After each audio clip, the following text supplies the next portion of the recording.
বিয়েবাড়ির সেই অসাধারণ স্বাদের রুই মাছের মাথা দিয়ে বাঁধাকপির চচ্চড়ি কি বাড়িতে বানানো যায়? আজ আমি দেখাবো এমন একটি রেসিপি যার স্বাদ খেলেই সবাই দ্বিতীয়বার ভাত চাইবেই। তাই ভিডিওটি শেষ পর্যন্ত অবশ্যই দেখুন। চলুন উপকরণগুলি দেখে নেই। প্রথমে রুই মাছের মাথা একটি দিয়ে পরিষ্কার করে ধুয়ে নিয়েছি। আপনারা চাইলে ফুলকোগুলো ছাড়িয়ে দিতে পারেন, আমি কিন্তু ফুলকোগুলো ছাড়াইনি। অল্প হলুদ ও অল্প লবণ মাখিয়ে এইভাবে করে ভালো করে মাখিয়ে নেবেন। মাখিয়ে 10 মিনিট রেখে দিচ্ছি রেস্টে।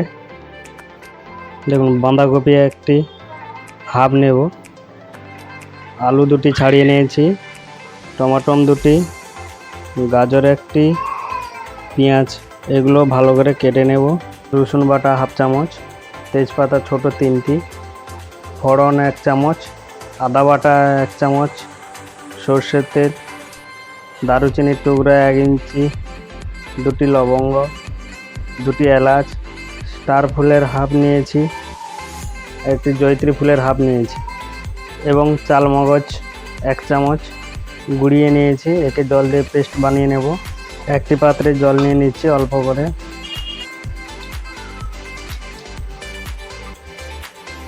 এক চামচ হলুদ গুঁড়ো, 1 চামচ জিরে গুঁড়ো, 1 চামচ ধনিয়া গুঁড়ো, 1 চামচ কাশ্মীরি লঙ্কার গুঁড়ো, লাল লঙ্কার গুঁড়ো হাফ চামচ নিয়েছি, আপনারা ঝাল পরিমাণ মতো দেবেন।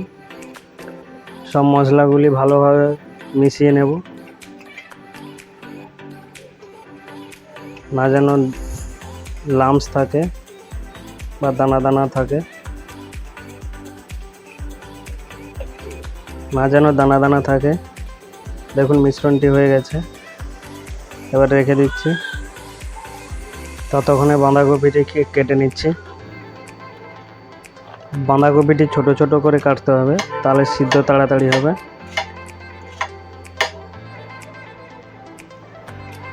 এইগুলো একটু ছোট ছোট করে কেটে নেবেন। এইভাবে কাটার পরে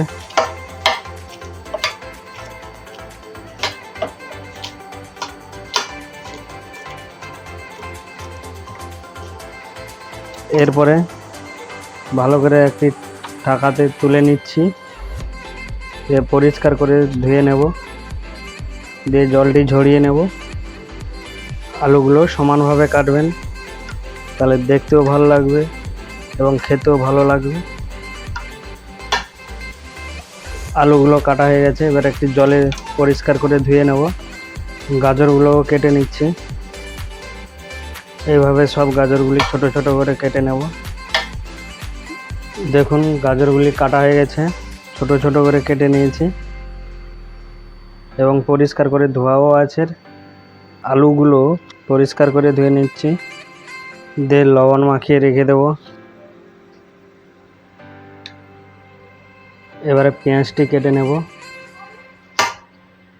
এইভাবে পাতলা পাতলা করে পেঁয়াজটি কেটে নিয়েছি। পেঁয়াজটি কাটা হয়ে গেছে, এবারে টমাটোটাও কেটে নিচ্ছি।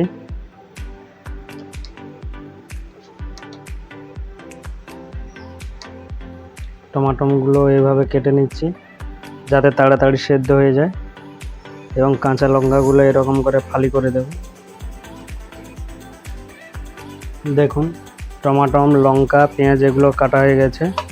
মাছের মাথাটা ভাজার জন্য উনুনে কড়াইটি বসিয়ে গরম করে নিচ্ছি। গরম হয়ে গেছে, সর্ষের তেল দিয়ে দিচ্ছি। তেলটি গরম হয়ে গেলে মাছের মাথাগুলো ভেজে নেব। তেলটি গরম হয়ে গেছে, এবারে মাছের মাথাগুলো আস্তে আস্তে করে দিয়ে দিচ্ছি। এই ধাপটি আসল স্বাদ বাড়িয়ে দেয়। মাছের মাথাগুলো দিয়ে দিয়েছি, এবারে ঢাকনা দিয়ে দেব। তেলগুলো যাতে না গায়ে পড়ে তার জন্য ঢাকনা দিয়ে দিচ্ছি। ঢাকনাটি খুলে নিয়ে মাছের মাথাগুলো উল্টে দেব। মাছের মাথাটা বেশি শক্ত করে ভাজবেন না, নরম রেখে ভাজতে হবে, তাহলে খেতে ভালো লাগবে। দেখুন মাছের মাথাগুলো ভাজা হয়ে গেছে, এবারে তুলে নিচ্ছি। দেখুন এইভাবে ভাজতে হবে। ওই তেলে গাজর আর আলুগুলো ভেজে নেব।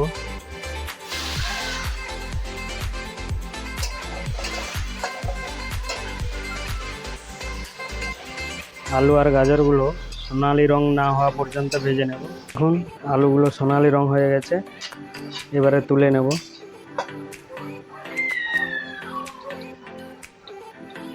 দেখুন সোনালি রং হয়ে গেছে কীরকম, এইরকমই ভাজবেন। এই তেলে গোটা গরম মশলাগুলো দিয়ে দিচ্ছি।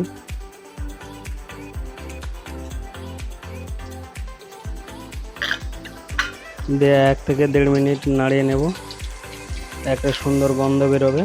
এই সময় কিন্তু আঁচটা কমে রাখতে হবে, নাহলে পুড়ে যাবে। 1 থেকে 1.5 মিনিট হয়ে গেছে, এবারে পেঁয়াজ দিয়ে দিচ্ছি। এর জন্য হাফ চামচ লবণ দিয়ে দিচ্ছি।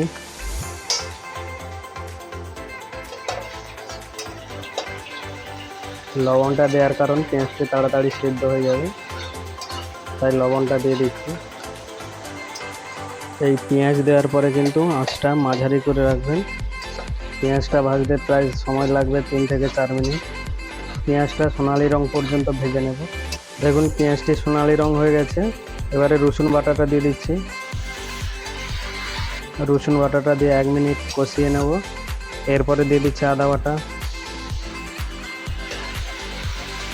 আদা বাটাটা দিয়ে 2 থেকে 3 মিনিট কষিয়ে নেব, যতক্ষণ না পর্যন্ত আদা রসুনের কাঁচা গন্ধটা ছাড়ছে ততক্ষণ কষিয়ে নেব। যে শুকনো গুঁড়ো মশলার মিশ্রণটি করে রেখেছিলাম, ধৈর্য ধরে মশলা কষালে রং, গন্ধ আর স্বাদ 3টি দারুণ হবে। এরপরে টমেটো কুচানো দিয়ে দিচ্ছি এবং অল্প জল দিয়ে দিচ্ছি, মশলাটা পুড়ে যাবে নাহলে। আপনারাও দেখবেন এরকম হলে অল্প জল দিয়ে নেবে, দিলে আর মশলাটা পড়বে না। দেখবেন টমেটোর কাঁচা গন্ধটা যতক্ষণ না ছাড়ে ততক্ষণ কষিয়ে নেব। খাওয়ার সময় টমেটোটা মুখে পড়লে খুব ভালো লাগবে, তাই টমেটোটা এরকম ফালি করে কেটেছি বড় বড় করে। টমেটোর কাঁচা গন্ধটা ছেড়ে দিয়েছে। চাল মগজের পেস্টটি দিয়ে 1.5 থেকে 2 মিনিট কষিয়ে নেব। এরপরে বাঁধাকপিগুলো কেটে পরিষ্কার করে ধুয়ে নিয়েছি, দিয়ে দিচ্ছি এবং 1 চামচ লবণ দিয়ে দিচ্ছি, আপনারা স্বাদ মতো দেবেন। মশলার সঙ্গে মিশিয়ে নিচ্ছি। ঢাকনা দিয়ে 3 থেকে 4 মিনিট রেখে দিচ্ছি। দেখুন 3 মিনিট হয়ে গেছে, এবার ঢাকনাটি খুলে দিচ্ছি। আপনারা চাইলে বাঁধাকপিটি আলাদা সিদ্ধ করে নিতে পারেন, তবে এর সঙ্গে সিদ্ধ করলে খেতে সুস্বাদু লাগে। আবার ঢাকা দিয়ে দেব 2 থেকে 3 মিনিট। দেখুন 2 থেকে 3 মিনিট হয়ে গেছে, ঢাকনাটি খুলে নিচ্ছে। দেখুন কতটা সিদ্ধ হয়ে গেছে। দেখুন মাছের মাথাগুলো এইভাবে গুঁড়ো করে নিয়েছে এবং ফ্রাই করে রাখা গাজর আর আলুগুলো একসঙ্গে দিয়ে দিচ্ছি।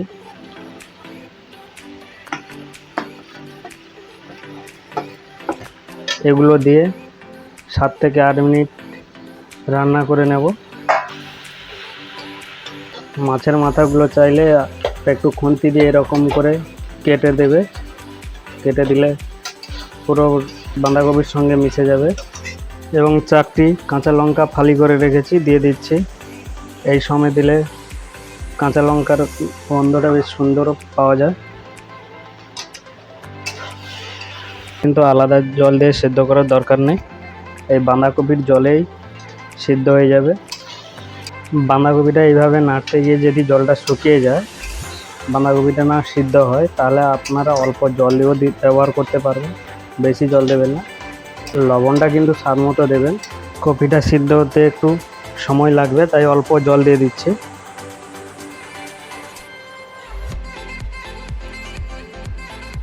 অল্প জল দিয়ে নেড়ে চেড়ে ঢাকনা দিয়ে রাখতে হবে, কিন্তু 2 থেকে 3 মিনিট ঢাকনা দিয়ে রাখবো, তাতে কপিটা তাড়াতাড়ি সিদ্ধ হয়ে যাবে। দেখুন 2 থেকে 3 মিনিট হয়ে গেছে, ঢাকনাটা খুলে নিচ্ছি। দেখুন বাঁধাকপিটি সিদ্ধ হয়ে গেছে। এরপরে আমরা হাফ চামচ চিনি দিয়ে দিচ্ছি। হ্যাঁ, চিনিটা কিন্তু এই সময় দিতে হবে, প্রথমে দিলে তাহলে বাঁধাকপিগুলো সিদ্ধ হতে আরও সময় লেগে যাবে, তাই এই সময় দেবেন। চিনিটা দিলে এই চচ্চড়ির স্বাদটা ব্যালেন্স ঠিক করে। আমাদের চচ্চড়িটি হয়ে গেছে, রুই মাছের মাথা দিয়ে বাঁধাকপির চচ্চড়িটি হয়ে গেছে। এবারে আমরা অল্প করে ঘি ছড়িয়ে দিচ্ছি। অনুষ্ঠান বাড়ির মতো স্বাদ পেতে গেলে আপনাকে ঘিটি অবশ্যই দিতে হবে, এবং সঙ্গে ধনেপাতা কুচি ছড়িয়ে দিচ্ছি।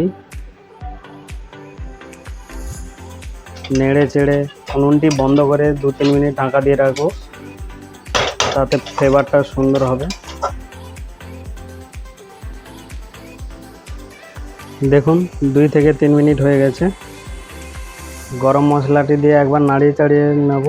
অনুষ্ঠান বাড়ির মতো রুই মাছের মাথা দিয়ে বাঁধাকপির চচ্চড়িটি তৈরি হয়ে গেছে। এবারে আপনারা গরম ভাতে বা রুটির সঙ্গে পরিবেশন করতে পারেন। ভিডিওটি ভালো লাগলে একটি লাইক করুন, কমেন্টে জানাবেন এই রেসিপি কেমন লাগলো। আর এমন ঘরোয়া ও ব্যবসায়িক রান্নার রেসিপি পেতে আমার চ্যানেলটি সাবস্ক্রাইব করে পাশে থাকা বেল আইকনটি চাপতে ভুলবেন না। শুভেচ্ছা রইল, আবার দেখা হবে নতুন একটি সুস্বাদু রেসিপি নিয়ে। নমস্কার।